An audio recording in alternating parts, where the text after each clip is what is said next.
Neonic Void Productions presents.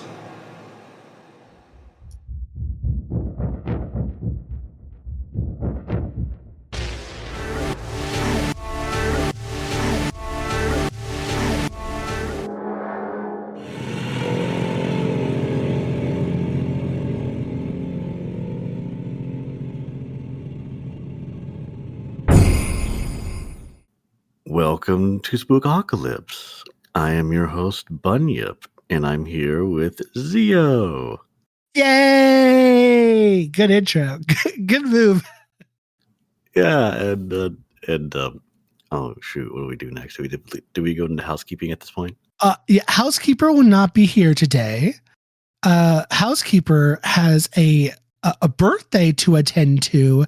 Happy birthday, child of the housekeeper. I actually don't know how old he is. I think he's 10.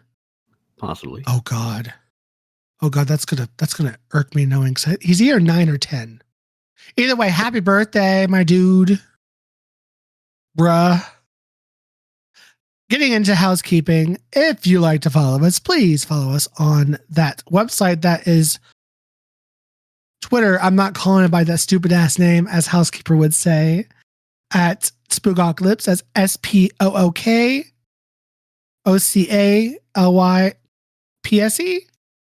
Yeah. Aha, dyslexia. I got it spelled right because you think after hearing it for so many times, you spell it right. If not, there'll be a link to the description to the link tree that will take you to the Twitter as well as everything else in the Neonic Void family. Follow us on YouTube. We post episodes there as well for all the pods that are currently running. If you want to listen to some books there in the next coming weeks, I don't think this week, but in the next month or so, we're going to be starting the new season of Book Watchers. Woo! And I'm going to be talking about books of an ooky spooky variety. So if you want some horror genre books, go check over there.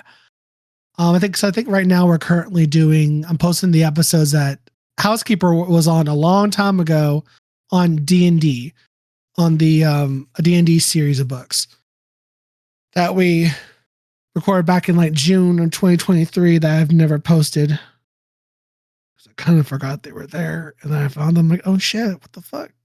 So yeah, they'll be there. Cool. You want some fantasy reading with Housekeeper? Check us out over there. Yeah, so mints will be on the pillow. Today's flavor mint is brandy eggnog. That's very specific. Because that was his favorite beverage, apparently. Oh, Poe? Yeah. Okay. That's right. Yeah. So we're talking about Edgar Allan Poe's works. Yes, Edgar Allan Poe. So last week, the week before, we talked about the first half of the series, Netflix series called The House of Usher. We were supposed to record part 2 last week, but due to a couple of us coming down, we got visited by Miss Rona. That's as far as I'm going to say that. Miss Rona, she paid us a visit. Unwanted, mind you. Auntie Rona. Girl, go home. Ain't nobody wants you. We didn't record, so obviously there was no episode last week because we were supposed to record the part 2, but that's going to be for next week. So in the meantime, we're going to be kind of doing things a little out of order than initially planned, but don't you fret. It's still going to be fun. So today we're going to be talking about Edgar Allan Poe and the work that inspired the series, The Fall of the House of Usher.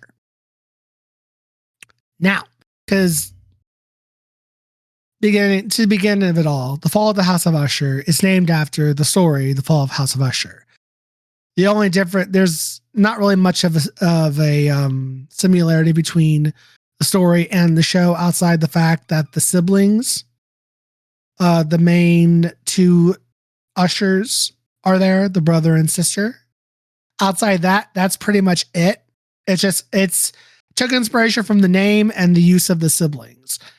And that's pretty much all you need to know from the story of The Fall of the House of Usher, because it doesn't really correlate to the overall show. The show's comprised of all the other famous works that that Edgar Allan Poe has done.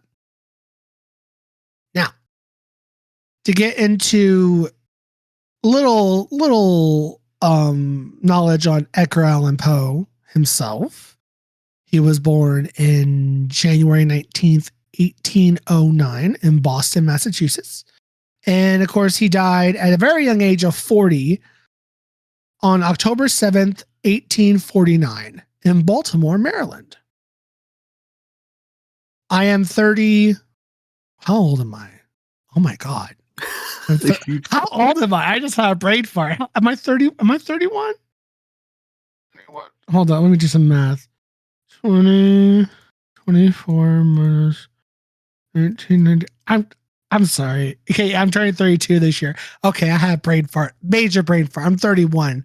It's hard to believe. Edgar Allan Poe was only 9 years older than me when he died. That's insane. Granted, people didn't live that old. Lifespan wasn't that high back then anyway, so. Yeah, Edgar Allan Poe was a writer, obviously. He is known as the grandfather. He's one of the grandfathers of horror. Gothic horror was his forte, Gothic fiction. He is also one of the, I don't know, I think he's one of the pioneers of the genre, like Mary Shelley and Ben Stoker and all those other authors around from that time period and before. One of my favorite facts is H.P. Lovecraft, who we've talked about amongstly a lot about on this podcast because I love his work. Not the person, but the work. Lovecraft is a huge fan of Poe and calls himself a student of Poe. So that kind of shows you that Edgar Allan Poe gave inspirations to plenty of people out in the world that got them to do the horror genre for writing.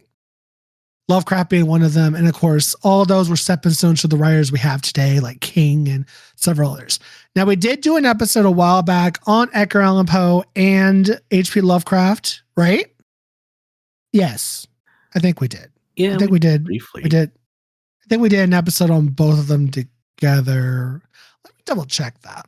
Do you know any facts about Edgar Allan Poe while I look? I'm pretty sure he spoke with a Virginian accent. Mm-hmm. And he may have had a thing for his cousin Annabelle Lee. But Yeah. the poem was about her. Yeah. He sure did.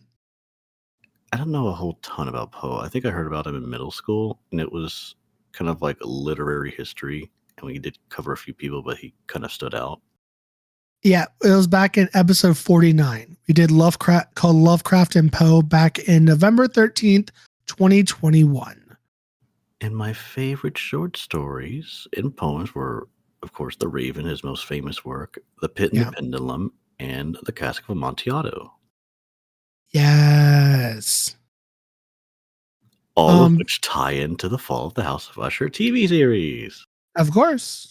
So if you want more information, because I think I go deeper into Edgar Allan Poe's life and history back in on episode 49.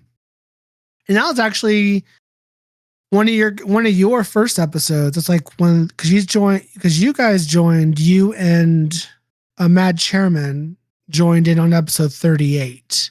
Yeah. And the episode on Lovecraft and Poe was 49. So that was within your first 20 episodes. But yes, one more information. I'm sure we go through a whole backstory on him on episode 49 without getting too much into that. Outside the fact that he was murdered. He was murdered. I still stand by that to this day. Edgar Allan Poe was murdered. He did not die of natural causes. Someone killed him. Will we ever know who? Probably not, sadly. It wasn't the syphilis that was taking over him, or was that just like there? I mean, that's the official story, that and alcohol, but there's a running theory. You can look it up because there's evidence to boot out there that Edgar Allan Poe was murdered And there's a lot of suspects on who could have done it. But I think the biggest person that people point their fingers to is his literary rival, Rufus Wilmot Griswold. Just like the leader of the Fortunato Company. Oh. Damn, I didn't realize I that. had no idea either. I was like, okay, every character in the show seems to have a tie-in, and then it's like Rufus. Who the heck is Rufus? And where he's going? And then you're like, he was the biggest competitor to Poe. It's like, oh shit. Yeah, that was his literary rival, and there's like speculations and shit that he might have been the person who did it, or somehow part of it or whatnot. But again, that's just a theory because there's no. I mean, it's just fishy. It's just really weird how he died, the circumstances of his death, because some of the stuff doesn't add up, and it kind of makes it look like when you really look into it, you kind of get a question mark, and you're like, did he die or someone kill him? Side eye, bombastic side eye. So again, look up on it on your own time, because this is sadly not an episode on that. If you want an episode on that, let us know, because I will gladly do an episode on the whole theories on Edgar Allan Poe's very weird death. So you want that, let us know on Twitter, because I'll happily do that whole deep dive on all that shit. But nonetheless, he didn't live very long. But yes, all his major works are very much inspiration to the show, and each episode is named after a popular story of his, except for the first one. The first episode is oh god, what was the name of the first episode? Isn't it like the first few lines of The Raven? A Midnight Dreary. And that is like the first line of The Raven. Speaking of that, let me look up the first line of The Raven right quick. Yeah, I think it's Once Upon a Midnight Dreary. Yeah, Once Upon a Midnight Dreary. Yeah, that's the first line. And so A Midnight Dreary is the name of the first episode, which is a reference to The Raven. And of course, the last episode is named The Raven. Now, we're not going to go over too much on how these correlate to the shows, unless we've already talked about those episodes. Then more the merrier. But we don't want to spoil the last half of the series for y'all until you've watched it, or if you want to listen to part 2 of the Fall of the House of Usher series that we talk about next week. We'll go over those in detail. But we're going to kind of keep the comparisons to the last half of the series out of it, so we don't ruin the fun for y'all. So the first one on our list is Midnight Dreary, which is, of course, The Raven. Same episode as the last episode. So The Raven. This is the only one that's named after one of his poems, because all the other ones are named after short stories. Right? Yes. Yeah. They're all named after short stories except for The Raven. The Raven is probably one of his most well-known work, if not the pinnacle of Edgar Allan Poe. Because honestly, when you think of Edgar Allan Poe, I think of a Raven. I don't know about you, Bunyip. Well, pretty much. I mean, it's been parodied and referenced by a lot of people, I think. Yeah. The most memorable I can think of is when The Simpsons did a parody of it. Yeah. So, The Raven is about an unnamed narrator on a dreary night in the cold of December who sits reading a forgotten lore by a fire. I guess from what I'm reading, because I'm looking up synopsis, because we're not reading the whole poem and stories for y'all, because some of these are really long. He's reading this what he called forgotten lore by a fire, as a way to forget the death of his beloved Lenore. Lenore.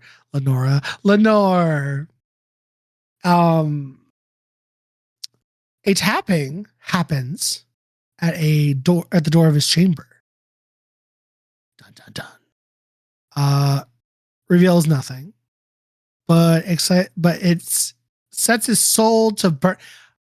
He hears a tapping at the door, and for whatever reason, it sets his soul on fire. Tapping is repeated, louder. Then he realizes it's coming from the window. When he goes to investigate said window, a raven flutters into his chamber. Paying no attention to the man whatsoever, the raven perches on the bust of Pallas above the door. Palace. I don't remember what Palace is about. It's about a specific story. Pallas. Oh, is this Pallas Athena? Pallas Athena. Yeah, that's what it was. Yeah, because that's what it looks like. I mean, I click on this thing I'm using. I'm clicking on it. Clicked on Pallas. I'm like, Pallas? I was like, is that Pallas Athena? Is that what those referencing? Yeah, it's Pallas Athena. So it's like a bust of Athena, it seems. Which adds another layer to that when you think about it. Amused by the ravens, by what the raven's doing, the man asks the bird to tell him his name. The raven's only answer is nevermore. The narrator is surprised that the raven could talk. So at this point, it has said nothing further. The narrator remarks to find himself that his friend, the raven, will soon fly out of his life, just as other friends have flown before, along with his hopes.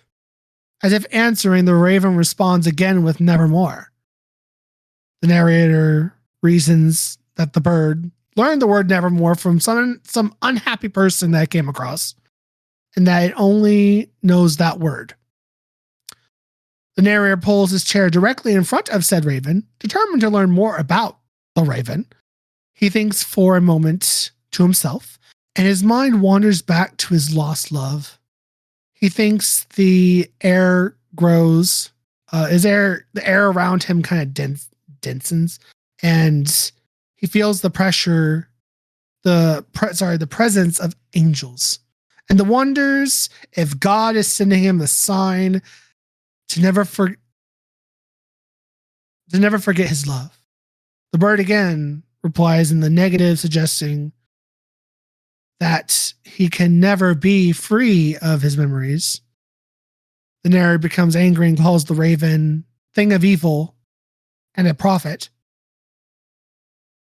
Finally, he asks the raven whether he will be reunited with his love in heaven. When the bird responds with nevermore, he is enraged and calling the bird a damn liar and commands it to return to some Platonian shore. Oh yeah, because like in I think it's Roman mythology, Pluto is the god of the underworld. So it's like so I'm assuming that was go back to hell. Yeah, it's a fancy way of like go back to hell. But of course, the raven just like nah, he doesn't move. And at the time of the poem's narration, the raven's still sitting on the bust of Pallas Athena. The raven casts a shadow on the chamber floor, and the narrator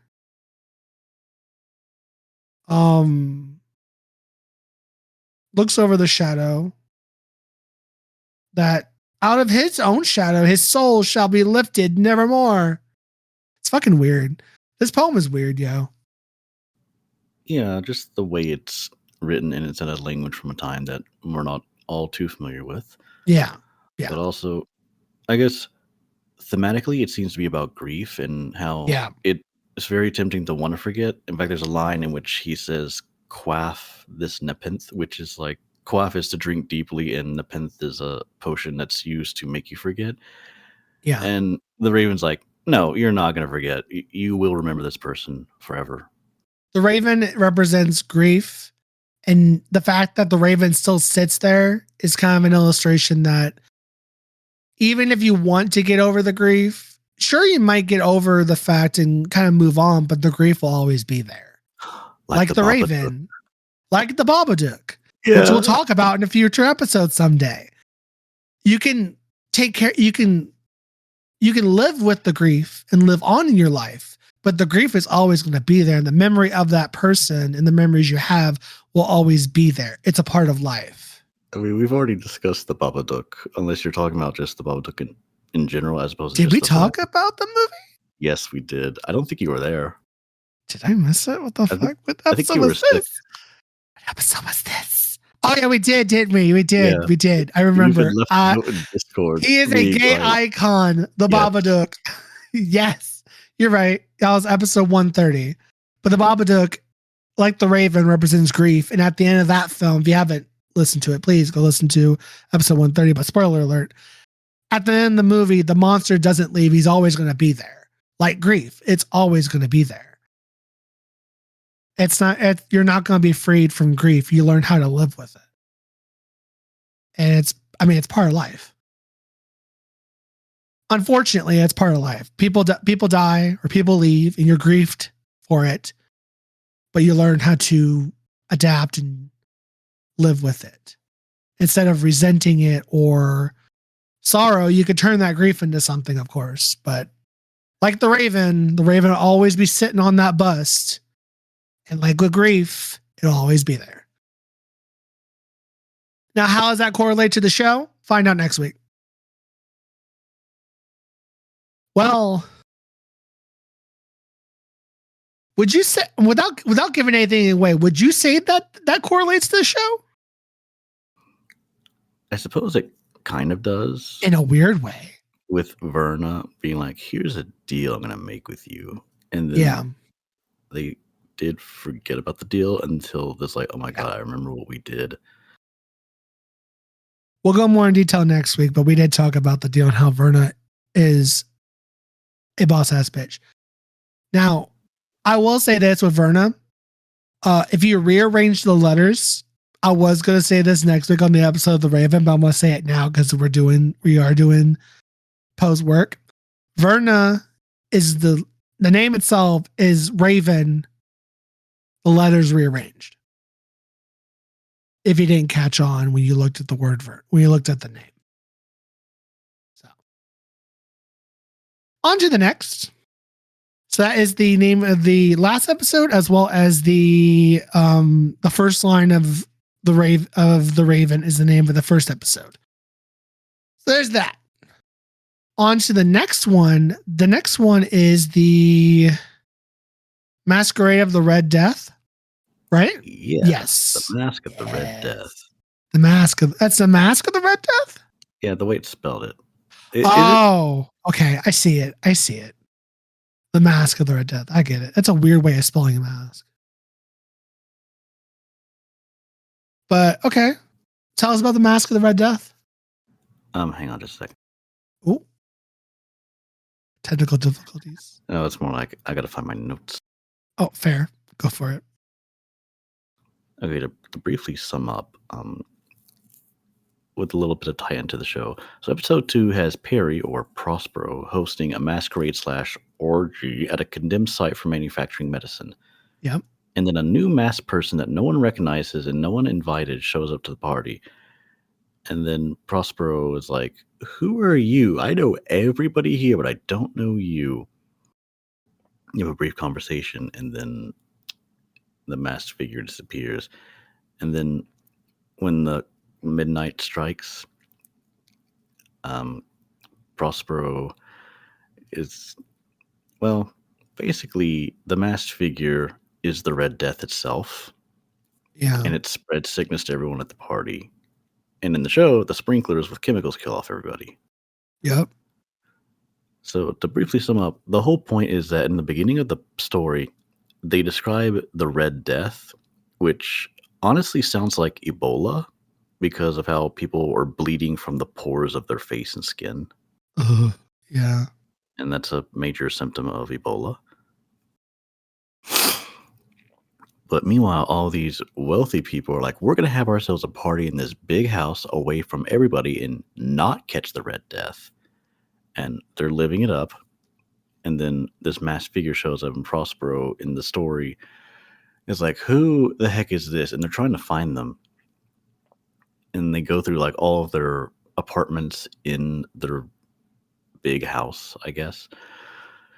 And then they confront the person in the mask. And I think Prospero tries to stab them with a knife. But then I think like he lifts up the face in the mask of the person and sees a distorted face and then drops the knife. And then he gets infected with the Red Death. And then everybody else eventually gets infected with the Red Death. And then they all die. Yeah.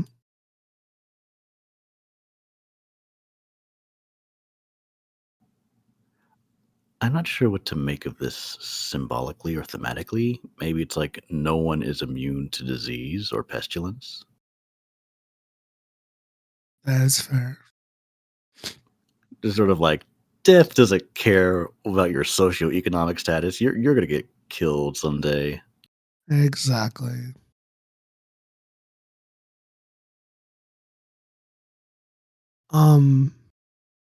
But in episode 2, the way they used that for like the imagery and stuff was real fucking good.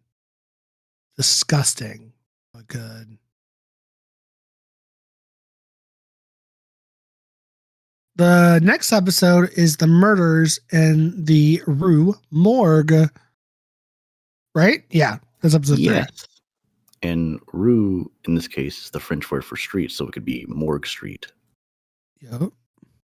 Although in the show, I think in the show, it's just like the Rue Morgue, and it's just a big building. Yeah. And like in the show, in the episode, it deals with chimpanzees. Right? Yes. Yeah, the short story, it deals with an orangutan, but in the show, it's chimpanzees. Oh, orangutan. An ape. Yeah.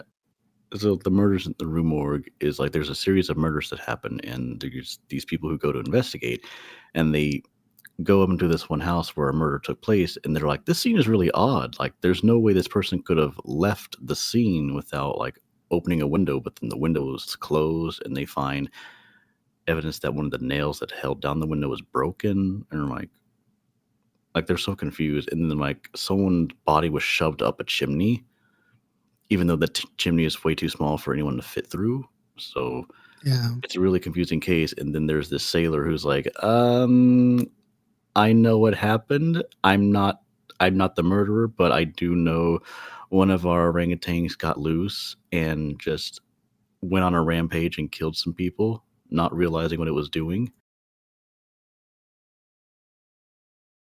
So let me tell you something. As far as the apes are concerned, I never thought orangutans would be. I never picture orangutans as being that violent. Granted, they're wild animals, and as we saw in recent years with like chimpanzees and other apes, gorillas, and stuff, can be they're wild animals. But for whatever reason, I guess it's the way they portray orangutans in like media. But I never really picture an orangutan killing somebody like that, you know? Mm-hmm. But here we are. In the story, it's an orangutan that kills people. You just want them to sit there and sing about red flowers. I don't know. It's just the way I feel dumb for saying that, but like, as far as all the apes are concerned, they don't look like they would go around ripping people to shreds. But again, they're wild animals, so of course they can. But like, you wouldn't expect like a capuchin monkey to do it, would you? I mean, I would expect that to kill somebody. The small little monkey that's cute. Yeah, if you get enough of them. An army. But for whatever reason, I don't picture an orangutan doing that.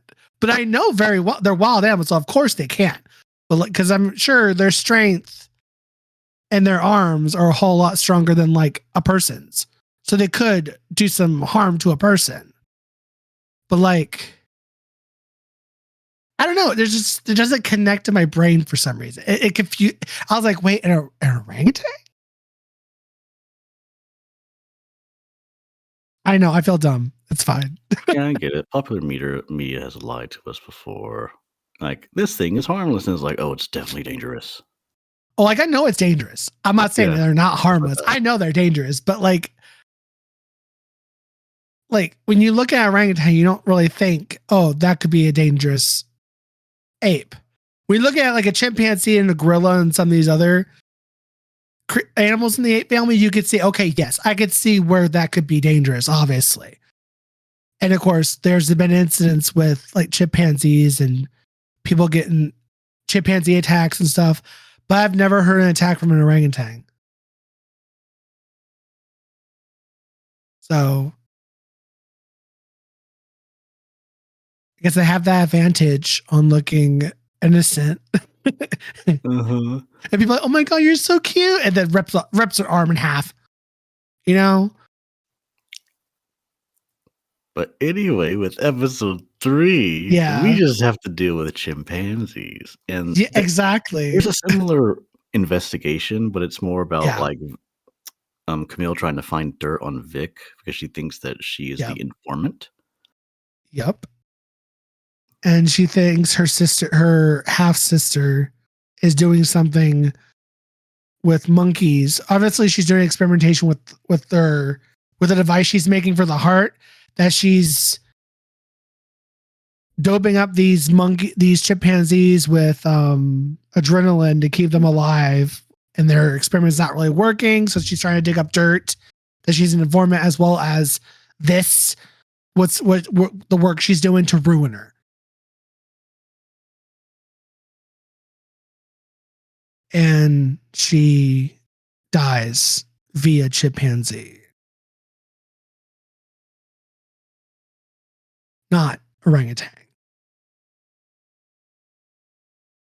I'm wondering if that's why they changed it from an orangutan to a chimpanzee, because they wouldn't think that people would think orangutan could do something like that.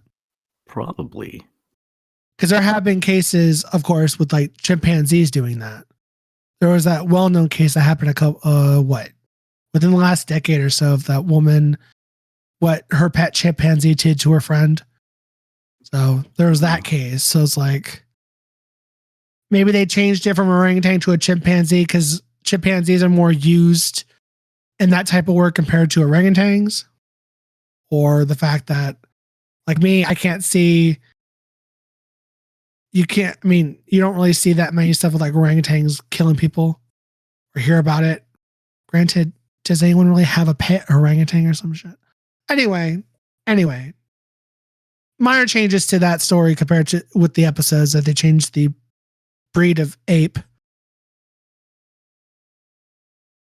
But it did kill somebody in the end.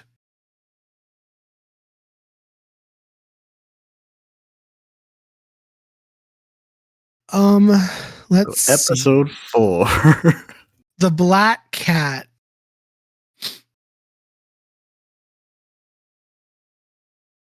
The Black Cat is about basically it's a first person narrative about a person, narrator, and his wife taking in a very large black cat named Pluto, who they're very fond of said cat. And the cat is kind of the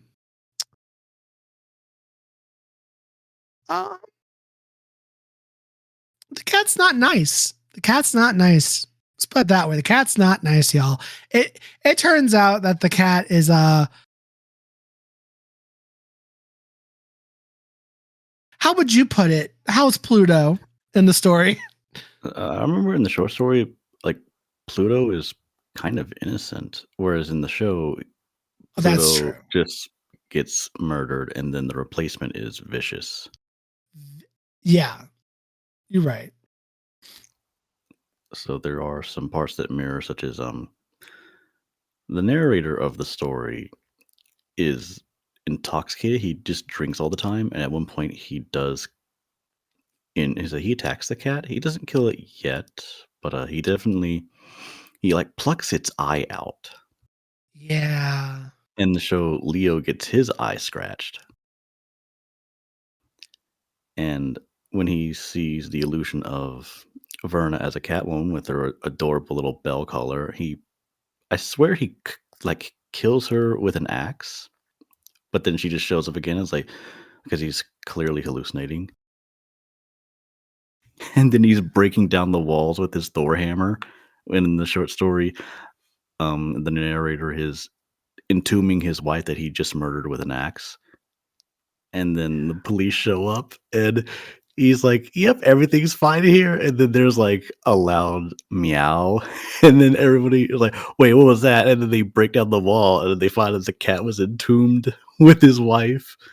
Oh, Of course, in the show, the cat is just hiding in the walls and Leo is just desperately trying to find that cat and breaking everything to make it happen. yeah. Yeah. Mm-mm. But basically, excess alcohol and drugs are bad. Makes you hallucinate and see things. Or kill your friend's animal. Yeah.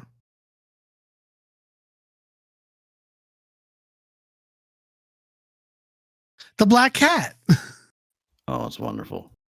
Now, this is the last episode we're talking about connections to the actual show. Because you want any more connections, find us next week. We'll talk about the rest of the series, rest of the season, and talk about the comparisons. The next story we're talking about is The Telltale Heart, another one of Poe's famous works. I like The Telltale Heart. Me too. I also like so good. I also like the Far Side joke that was made about it, which was like he's trying to come up with the name of the poem. It is like the telltale liver, the telltale brain, the telltale duodenum. Yeah. And then finally it's like the heart, of course. Mm-mm-mm. So, The Telltale Heart. Basically, stories about Bunyip. You have a thing with words. Uh-huh. Shirking responsibility, I see. Oh yeah. All right, okay. Oh yeah. So the tie-in with the show. We're not going to talk about the tie-in with the show. Just Talk about the hinting, story itself. just hinting at what happens to the next person who's gonna eat it. Yeah. He's going to eat Every it. episode Love someone it. dies. Yeah. You're right. But yeah, so the narrator of the story, I think he starts out claiming that he isn't mad, but everything he does just sounds like something an insane He's person would insane. do. Yeah, exactly. He kills a man due to his evil eye. Like he just keeps looking at me funny. In fact, Yeah. he goes through such great lengths to kill this person. It's like I snuck into his house and I took an hour to slowly open his door and push my lantern through to get a Yeah. good look at him.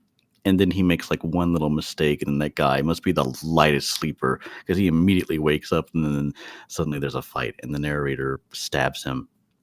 Yeah. And kills him. Yep. And then the police show up like, "Hey, we heard a disturbance. Is everything okay here?" And the guy's like, "Oh yeah, it's fine." And he's just hearing some odd sound, which I don't know if it describes it. It might presumably be a heartbeat, but just a sound that keeps getting to him, and it sounds like guilt. And then eventually he's just like, "Okay, I did it. There's the body."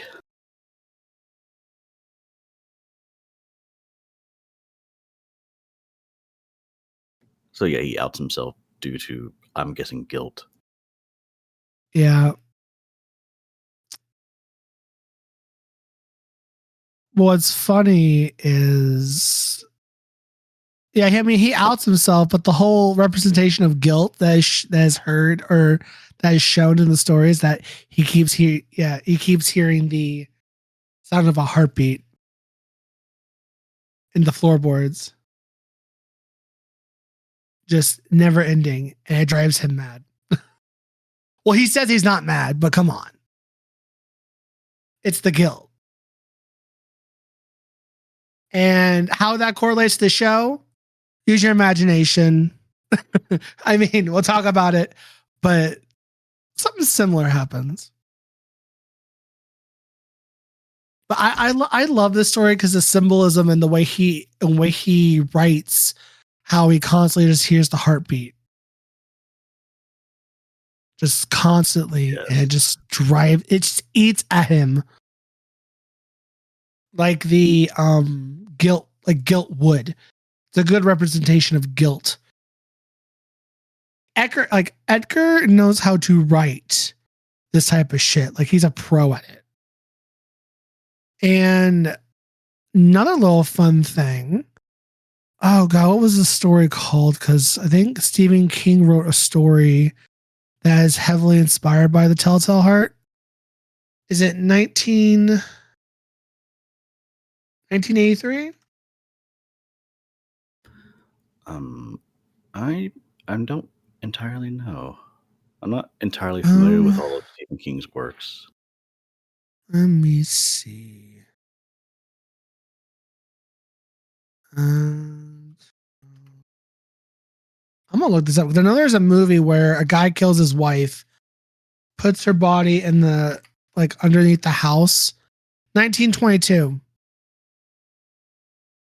It's a novella, and basically he murders his wife, and he keeps hearing her heartbeat. Keeps hearing a heartbeat in the floorboards beneath the house. But it's basically another a hit, like Stephen King's little take on the Telltale Heart. So there's Telltale Heart. The next one after that is The Gold Bug. This was probably the longest short story, and yeah, I still don't entirely get it. Okay, I didn't really understand this one either. It kind of confused the hell out of me. So the story takes place in New Orleans. The main character's from New Orleans. William Lee Grand is relocated from New Orleans to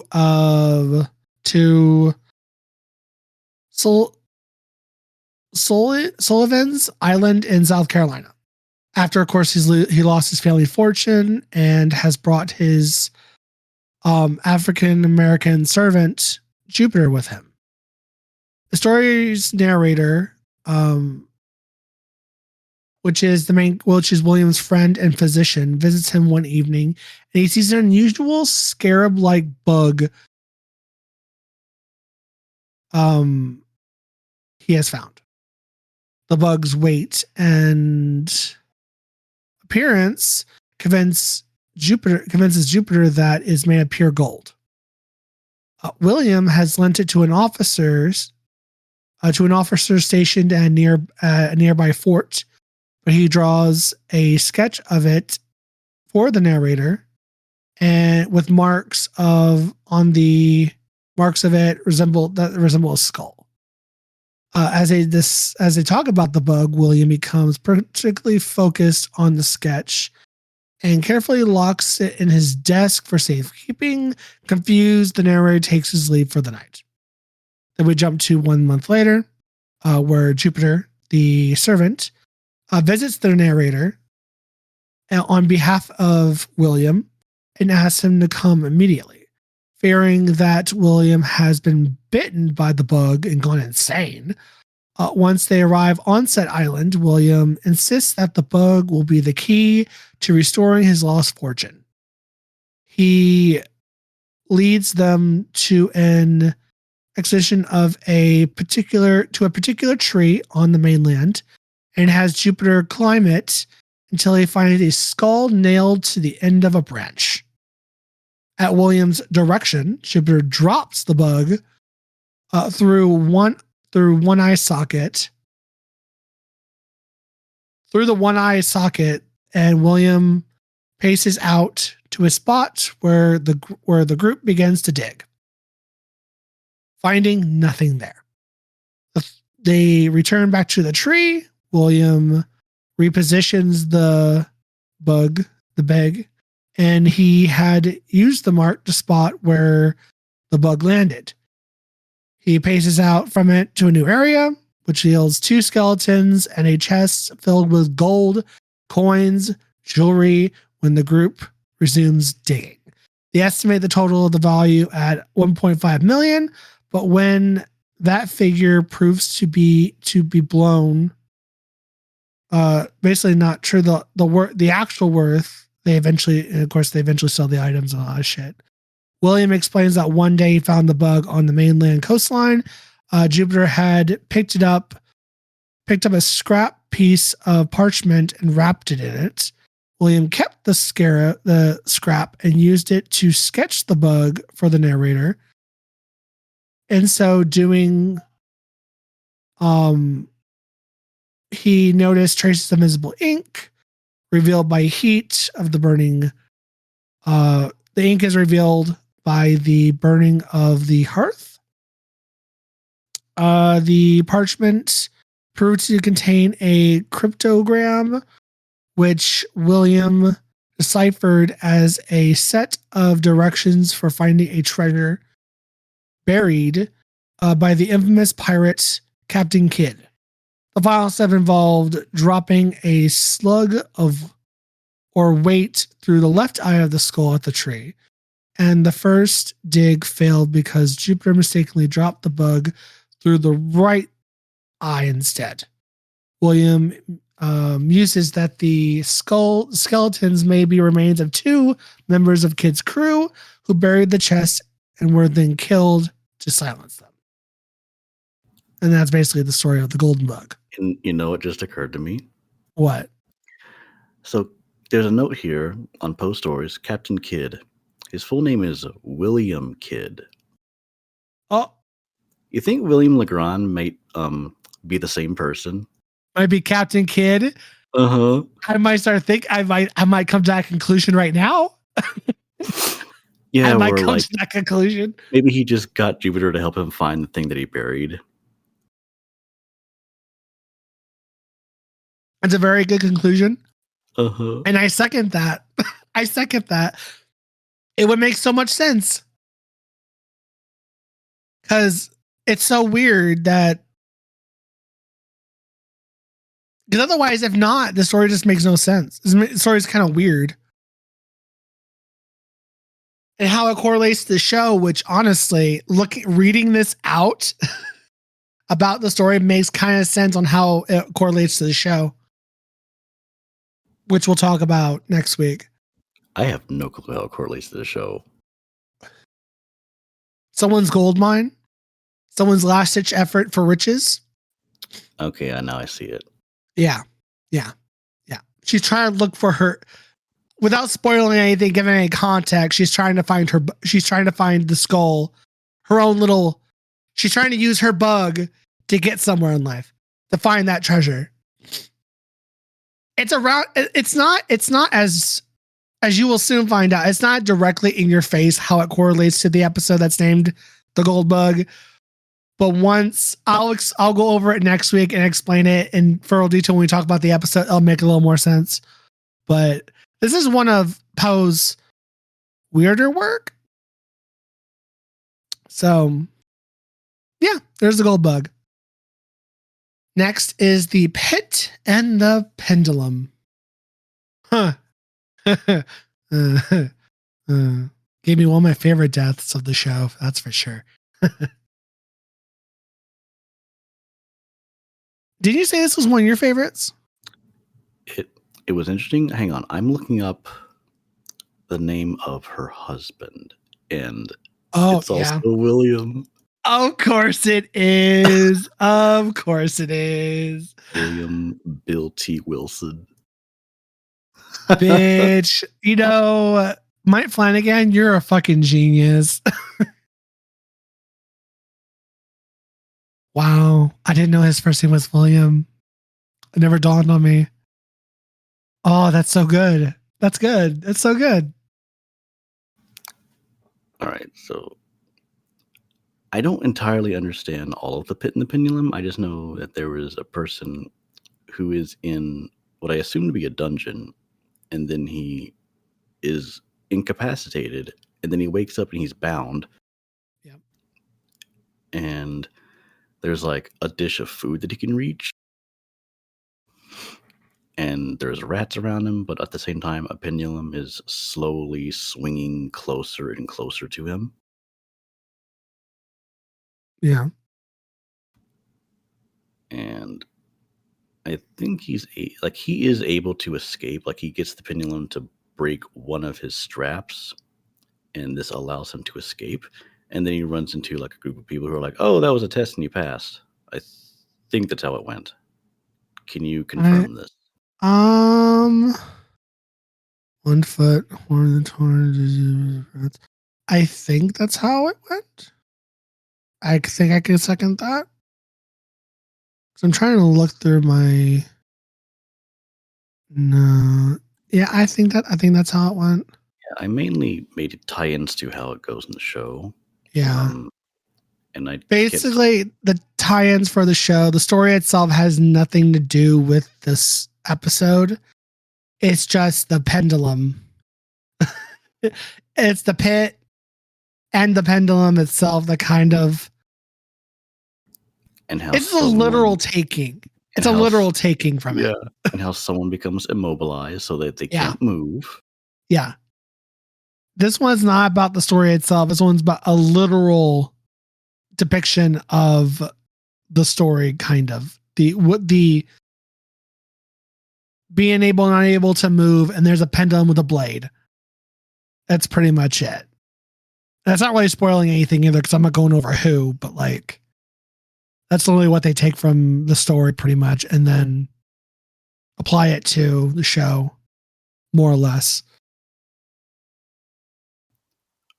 Oh yeah, there's a note about how this takes place during the Spanish Inquisition. Yeah. And that at the end, it says the French army had entered Toledo. The Inquisition was in the hands of its enemies, implying that the Inquisition is about to end. Yeah. So I wonder how the Spanish Inquisition ties into this short story. And I don't know enough about the Spanish Inquisition other than it was a time in which pretty much everybody was being tried for maybe not being aligned with the church.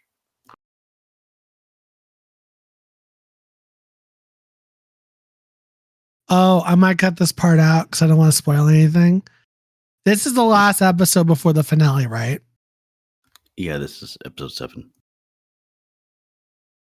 How this correlates to the character who dies is that he was so close to being like out of it. Like, if that makes sense. He was so close to living because he was the last one to die. He was so close to the quote unquote French army coming in to save him, but he wasn't. He didn't get that final. I'm thinking it through. I'm pondering because I'm like, there's a connection here with the way that character died, and then this. There is a connection. But he's not bound down by straps. He's bound down by cocaine and a paralytic toxin. Exactly. Unless this shows like in the episode where it shows like no one's coming for him. Unlike this story, no one's gonna save him. Ooh, I kind of like that. I'll ponder on that. I'll stick a pin in that for next week when we talk about that episode, because I feel like there's a connection there. I need to reread the story and rewatch the episode and see if it comes to me that way. But I think I'm on the right track on how this episode connects to the story, or at least the character's death. I think it has something to do with Verna, what she says. I'll do more homework on that one. I got this. And that's the last episode. Of course, we did the Raven already. But yeah, like Mike Flanagan really did his homework on these stories and took liberty with some, and he took directly from others for the episodes. So some of them have more of a direct relation to the story, while others have more of a loose connection. But I I like Edgar Allan Poe.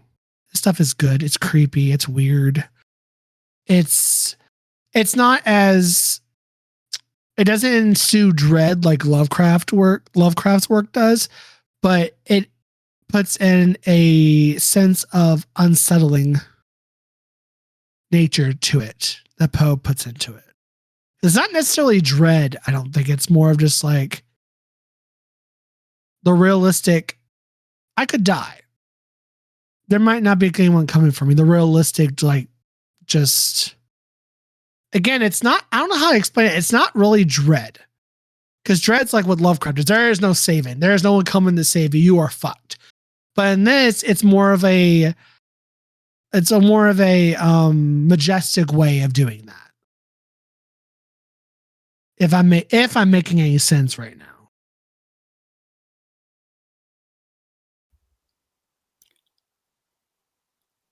I don't know. I was just thinking about the Cask of Amontillado Yeah. and episode 8 without spoiling anything. I'll just briefly explain what the Cask of Amontillado is. And if you've seen episode 8, you'll understand. So the whole point of that short story is that the narrator is seeking revenge against Fortunato. I don't think it specifies revenge for what, but he's like, I'm going to get this guy back, and I'm going to make sure I don't get punished for it. Okay. He likes wine, so I'm going to give him some wine. Well, I'm going to tell him that there's a special cask of wine, the Cask of Amontillado, and I'm going to get him a little bit drunk first before we find this legendary wine down deep in the basement. And then as he's drunken and in a stupor, I'm going to chain him up against a wall, and then I'm going to steadily brick him in. Motherfuckers, they did it. I didn't realize they referenced that. and Fortunato is dressed like a jester. Oh my God. Mike Flanagan, you son of a bitch. I didn't even think they were referencing that story. Mm-hmm. And you caught that before I did. Damn. But yeah, work. In the show, they literally show a wine bottle that says Amontillado, and I was like, "Oh, they're seriously gonna do it, aren't they?" I didn't even think about that, and then the gesture makes so much sense. Again, you'll find out next week, ladies and gents. But that there is a gesture. It's a whole thing. Now this makes so much great. It's so great. Now, granted, the Cask of Amontillado is not a name of an episode, but that, as you see here with Bunyip, it does correlate to the show. It never dawned on me though. It never it's right in my face. How did I miss it? I think it's like his second most famous story. It's why I was like, "Oh shit, it's going down." Look at Bunyip over here catching shit. Pointed out, and I'm like, hello? Being all well-read and educated in the ways of literature. Yeah, catching something that I completely missed. Oh my God, that's so good. And I can't, and that's the thing. I want to talk about it, but I can't. I gotta save for next week. Gotta save for that episode next week. Oh God. So good. Point is, you love Edgar Allan Poe's work. Go read it. If you're a fan of that gothic horror, go read it, babes. It's worth your time. And it's in the public domain, I believe. There's a website. We should tell them yes, the website there is. Do you have the website? I think it's poststories.com.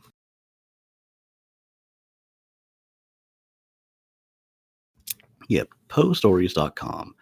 It lists a general synopsis of who Poe is. Oh, yeah. His biography, all of his short stories, poetry, famous quotes, stuff like that. Yeah. poststories.com. The link to that will be in the description below. And it's a place, like Bunyip said, it's not a complete list, but it has majority of it, like his major works. listed on here where you can go in and you can actually like read it and all that fun stuff. But I think Poe's work is all in the public domain. Let me verify that. Most of the stuff was written in like 1850 and earlier. Work. Public domain. I could also check Project Gutenberg because pretty much everything on there is also public domain. That's fair. And if his work is listed there, then it's like, yep. Yes, everything written before 1923 is now public domain.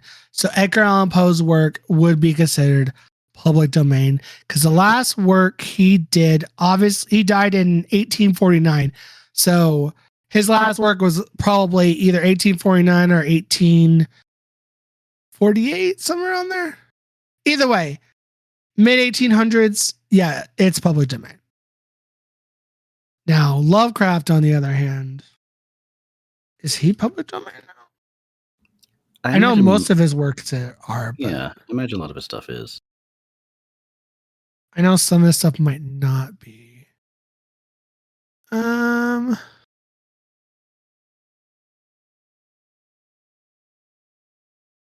Because I think he did write some.